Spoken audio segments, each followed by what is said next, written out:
Olá, senhoras, senhores, queridos amigos, queridas amigas, seres da essência da minha alma, do meu coração.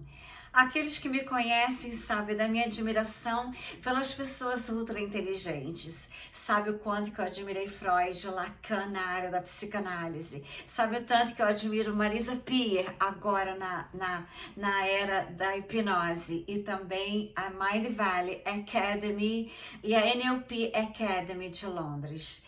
Eu gosto de tudo que se refere à mente humana, à alma humana, ao espírito humano, à inteligência humana e a energias todas dessas fontes conectadas com o Criador nosso Deus, conectada com uma inteligência suprema naquele poder do Eu Sou de Saint Germain e de Jesus, que nós podemos tudo nós mesmos, nós temos a capacidade de cocriarmos lindas realidades. Então eu admiro muitíssimo as pessoas que fazem isso, como Elon Musk. Ele é descendente de Tesla. Tesla recebia todas as inspirações de mais de 6.000 invenções que ele teve e que não conseguiu realizá-las, mas que Elon Musk está aos poucos realizando todas as tecnologias, porque ele também veio das estrelas, ele também é das Pleiades e ele sabe que ele tem conexão para fazer aquilo tudo que ele sonhar, imaginar, porque as vibrações dele são vibrações mais altos graus de energias de inteligência. Então, seres inteligentes me fascinam, a minha admiração é imensa por Elon Musk. Então, tem um canal aqui que ele desvendou os mistérios dos planos dele para o futuro. Então, eu vou dizer para vocês, um dos planos eu sei, mas agora teremos que ouvir o que esse canal está dizendo, porque ele pesquisou muito das próximas agendas de Elon Musk, além de proteger a Amazônia, além de estar trabalhando para o Brasil, além de lançar um telefone em breve maravilhoso, que substituirá os outros todos. Aquele telefone que os meus já fazem assim, você pensa, ele faz o comando às vezes, sem você necessitar colocar os dedos. Mas eu consigo fazer isso porque eu sou quântica, eu estudo a física quântica há 17 anos. O importante é você acreditar. Quando você acredita, você faz o que Jesus falou. O que eu faço, vocês poderão fazer milagres. Às vezes eu faço milagres. Eu aprendi com a minha querida e amada mãe. Ela era quântica também.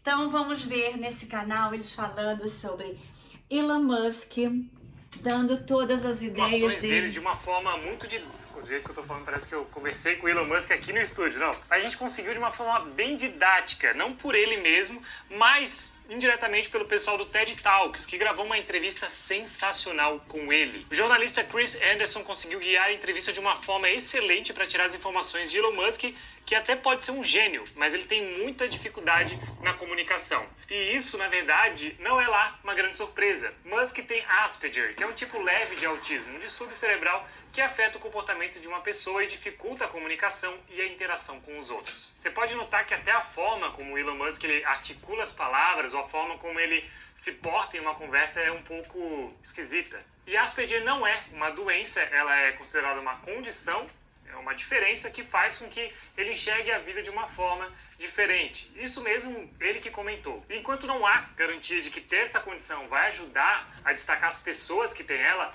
no caso de Elon Musk, ele acredita que pode sim ter impulsionado ele a fazer essas empresas e ter feito ele chegar onde ele chegou. Toda a energia que uma pessoa sem a condição coloca em relações sociais, Musk, segundo ele, colocou em ler muitos livros. Ele se isolou bastante, ele foi uma pessoa bastante sozinha. Ele comentou até que sofreu bullying, disse que de fato teve uma infância muito triste. Então tudo isso fez com que buscasse o sentido da vida.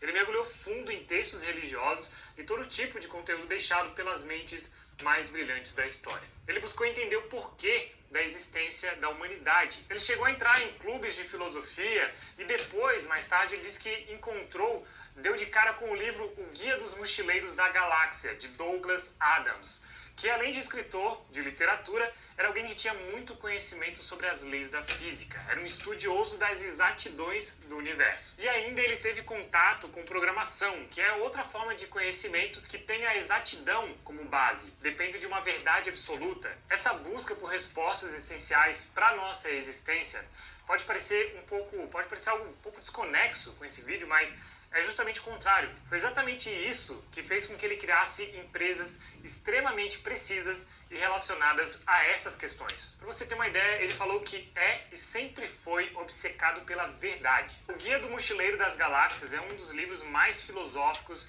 envolvendo a nossa existência e busca pela nossa sobrevivência no espaço. Não à toa ele criou a SpaceX, uma empresa espacial. Foi lá e criou uma empresa que simplesmente tem foguetes que fazem baliza, que estacionam mesmo depois de serem lançados. Tudo isso para permitir que a gente vá longe no espaço em busca de mais respostas, para a nossa melhor compreensão de quem a gente é e também para a nossa sobrevivência. Então todas essas questões são essenciais para a gente entender quais são os planos desse bilionário para os próximos anos. Entender a mente por trás das empresas Neuralink, Tesla, SpaceX, The Boring Company é importante para conseguir enxergar melhor como e por que ele escolheu esses próximos passos que eu vou comentar mais pra frente aqui nesse vídeo. É com essa visão dele que a gente segue aqui, de alguém que abraçou o conhecimento ao máximo, buscando resolver uma pergunta que não é só dele, mas dos mais de 100 bilhões de humanos que já pisaram na Terra, somando as várias gerações que a Terra já abrigou. E não importa a visão que você tem sobre a vida, as descobertas dele certamente podem se somar com o que você acredita. Pegou essa visão? Achei importante a gente compreender quem é Elon Musk antes de a gente falar de alguém que está prevendo basicamente o futuro aqui, ou tentando, né? Ninguém tem de fato a capacidade de prever o futuro, eu acho. Só que assim, todo esse papo, com certeza até o momento dessa introdução desse vídeo já te despertou algum pensamento esse vídeo já te despertou. Então eu peço que você compartilhe aqui embaixo, porque eu gosto muito de ler o que vocês comentam. Então já passa aqui, ó, ali embaixo tem uma galera discutindo.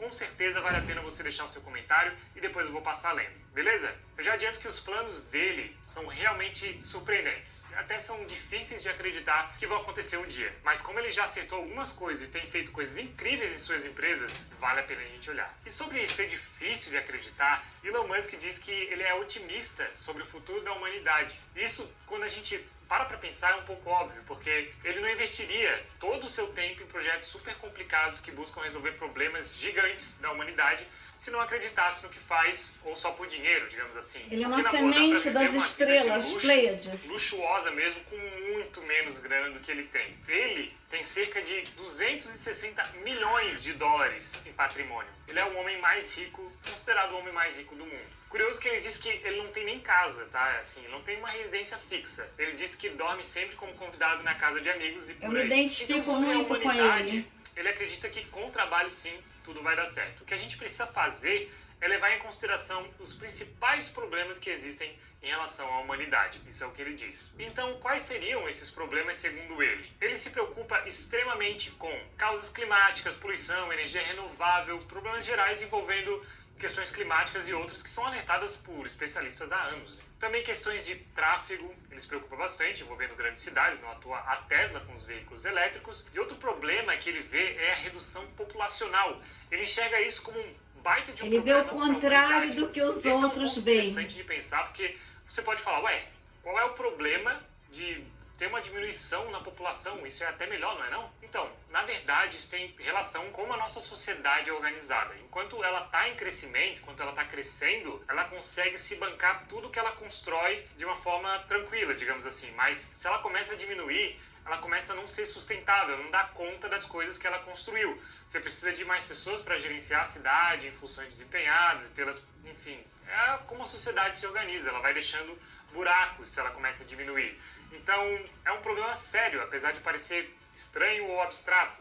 E outro problema que ele vê é que a humanidade pode acabar a qualquer momento. Ele diz que a nossa extinção pode acontecer com um meteoro gigante, como foi com os dinossauros, uma super erupção vulcânica, mudanças climáticas extremas. E outro ponto que ele falou e que eu até vinha pensando bastante, não à toa, momento que a gente está vivendo, ele falou sobre Terceira Guerra Mundial. E isso não é impossível como algumas pessoas podem pensar por algum motivo. A gente está vendo a guerra na Ucrânia envolvendo Rússia e a participação indireta da OTAN. E a qualquer momento, essa ou outra guerra pode colocar as potências nucleares em combate e acabar com a humanidade, ou ao menos resetar ela. Tá, e como lidar com todos esses problemas? Você lida com uma coisa por vez. Como vocês sabem, ele é alguém que se apoia na tecnologia, então ele busca alternativas envolvendo tecnologia. Ele acredita que nós humanos vamos conseguir energia totalmente renovável, não poluente, limpa e suficiente nos próximos anos. Mas segundo ele, para isso, a gente precisa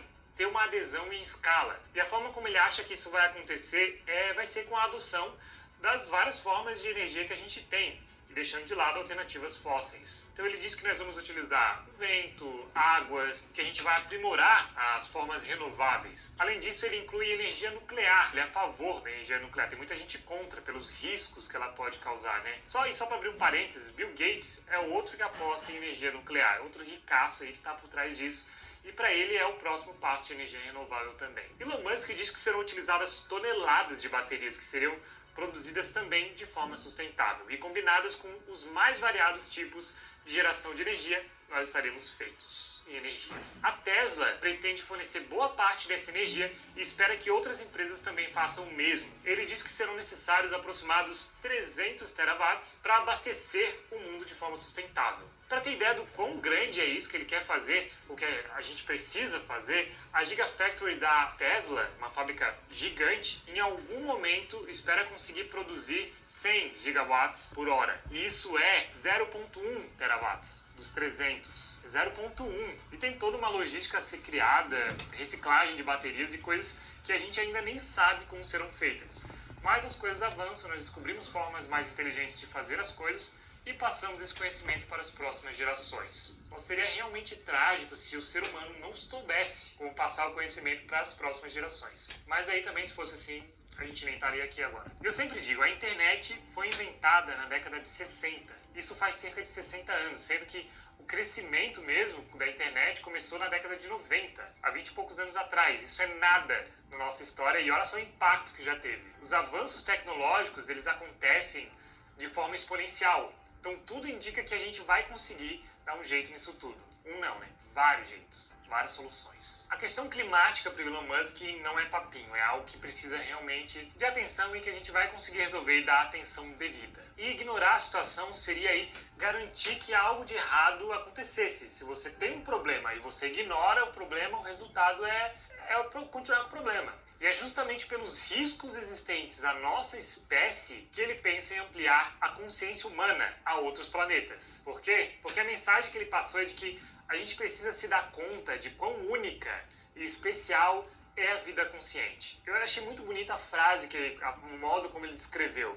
Ele falou que a consciência humana é como uma vela em meio à escuridão imensa do universo. Uma tragédia poderia apagar essa chama em meio a tudo que existe. E ela é especial demais para que se acabe porque a gente não pensou em meios de garantir ao máximo a sua existência. Então o plano dele, o seu principal foco, é preparar terreno para resolver vários problemas aqui na Terra e para que as primeiras pessoas cheguem a Marte. E aqui o papo pode ficar um pouco louco demais para algumas pessoas. Eu mesmo fui comentar com meu pai que Elon Musk quer levar o homem para Marte, ele ficou chocado com a ideia, ele entrou num estado de reflexão profundo e se negou a pensar sobre. Foi um pouco difícil também para ele conceber, porque semear não é algo que você Marte como nós fomos semeados na Terra. Ele quer retribuir as Pleiades que semearam ele na Terra. Se você acha isso possível, você concorda com o homem mais rico do mundo? Elon Musk acha possível e quer que isso aconteça muito em breve, mais breve do que a maioria das pessoas imagina. O que acontece? Um dos principais problemas que a indústria de foguetes tinha estava no custo de fabricação. É caríssimo você fabricar foguetes. E até então eles eram utilizados só uma vez. Você construía algo muito caro e praticamente explodia depois. Então a ideia do Musk foi fazer foguetes retornáveis, simplesmente. Só que assim, isso também não é algo dado como certo ainda hoje. Um lançamento desses continua tendo riscos, mesmo que já tenham sido feitos mais de 100 vezes com sucesso. Então, às vezes acontecem uns probleminhas. Sobre isso, ele diz que a adrenalina e o entretenimento são garantidos no lançamento. Já o sucesso é outra coisa. E pra gente ter uma ideia, o foguete Falcon 9 da SpaceX consegue reaproveitar até 70% da construção. 30% precisa ser reparado para um novo lançamento. E para levar pessoas para Marte, você precisa ter um aproveitamento de 100%. 100% no caso, pousar e depois conseguir decolar de novo. Então, a ideia é só você pousar, reabastecer e partir de novo. Para isso, a empresa está construindo a Starship, que vai ser capaz de levar cerca de 100 pessoas por vez a Marte. E tudo isso é bem difícil de prever e de garantir. Ele mesmo fala que ele dá números que não tem como ele garantir, mas, ao mesmo tempo, os planos são de levar o homem a Marte até 2030. Isso é um pouco... é difícil até de acreditar, mas é o que ele disse ser possível. E antes disso, a NASA pretende utilizar a Starship para levar o homem à Lua novamente. Isso quem está dizendo é o Elon Musk, tá? O próprio Elon Musk disse isso, não eu. E sendo sincero aqui, eu senti que esse prazo é mais um prazo público que ele está colocando para acelerar e ter um norte. É um planejamento. Eu realmente senti isso na expressão, na fala dele. Meu palpite é que vai demorar muito mais. De qualquer forma, ficou claro que as primeiras naves que vão sair daqui vão levar equipamentos para a construção de uma base em Marte. Porque assim, o plano dele é, na próxima década, na década de 30, então depois de 2030, ter de 2 em 2 anos, levando em consideração o menor alinhamento possível entre Terra e Marte, ter cerca de 1000 Starships saindo daqui do planeta com 100 pessoas ou mais e materiais necessários para a colonização de Marte. Você consegue imaginar isso? Esse plano que ele tem para o futuro da humanidade é simplesmente bizarro. É incrível, eu consigo me imaginar indo com ele nesse foguete. Fazer isso nessa data é incrível, porque imagina, tenta imaginar, é sério, 1000 naves saindo da Terra levando pessoas para Marte. É uma imagem um pouco assustadora. Maravilhosa ainda que isso essa demore, imagem. né? Pode demorar, 1000 anos para acontecer, ainda assim vai ser surpreendente se isso acontecer de fato. E como toda essa viagem pode ser possível? A ideia é, as primeiras naves que saíram daqui vão levar equipamentos necessários para conseguir oxigênio em Marte. Vão levar basicamente plantas de oxigênio, que é maquinário necessário para gerar oxigênio. Isso porque o mais impressionante disso tudo é que o combustível que é utilizado nas naves para os foguetes podem ser criados com o que há em Marte. Então o foguete utiliza metano, por exemplo. E Marte tem CO2 na atmosfera e água congelada. O lance aqui é que lá nós teremos CO2 mais H2O disponível. Então nós teremos carbono, oxigênio e hidrogênio, que são elementos suficientes para a criação de combustível. Inclusive metano, que tem a fórmula CH4, carbono e hidrogênio basicamente. Com isso a gente espera que seja possível ir e voltar de Marte. E segundo Elon Musk, não tem mistério para você criar esse combustível. Vai ser fácil fazer isso em Marte, ele disse. Agora me diz você iria para Marte? Porque ele estima que são necessárias 1 milhão de pessoas para povoar Marte. E o que vai ter de bom em Marte? Para falar a verdade, ele descreveu como perigoso, apertado, difícil e de trabalho duro. Ou seja, viver por lá, no começo principalmente, vai ser praticamente um pesadelo. Mas aí depende como você enxerga isso. Se você enxergar que você está ajudando a expandir a consciência humana por gerações, aí pode ficar mais glamuroso. Mas ele foi bem direto, vai ser difícil. E sobre o futuro dos marcianos, ou das pessoas que vão para lá, porque essa é uma chance única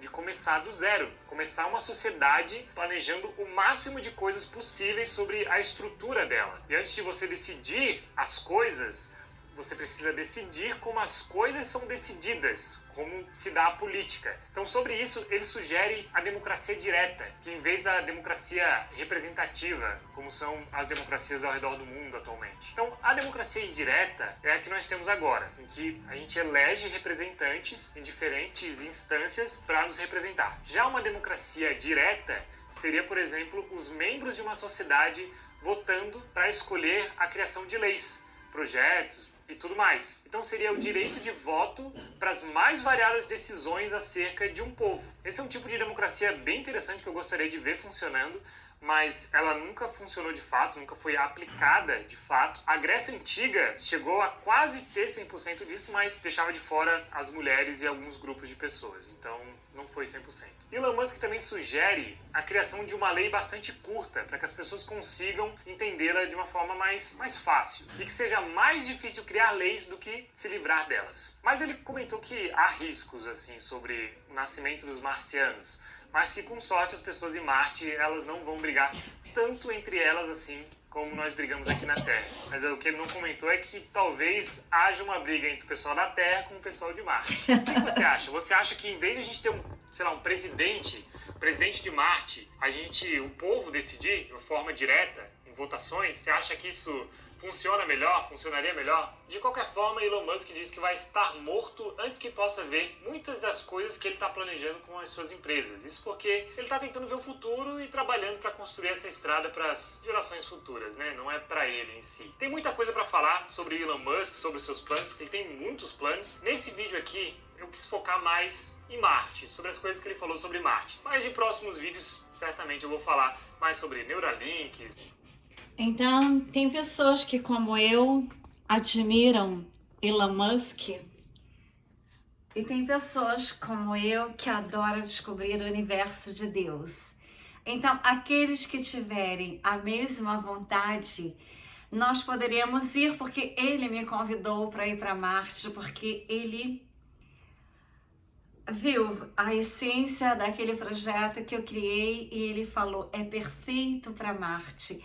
Ou seja, para viver em Marte, para ir com ele para Marte, numa terra estranha, semear estrelas, é uma contribuição com os seres que vieram nos semear na Terra. Ele veio das Pleiades, assim como Tesla, que é a reencarnação dele na Terra.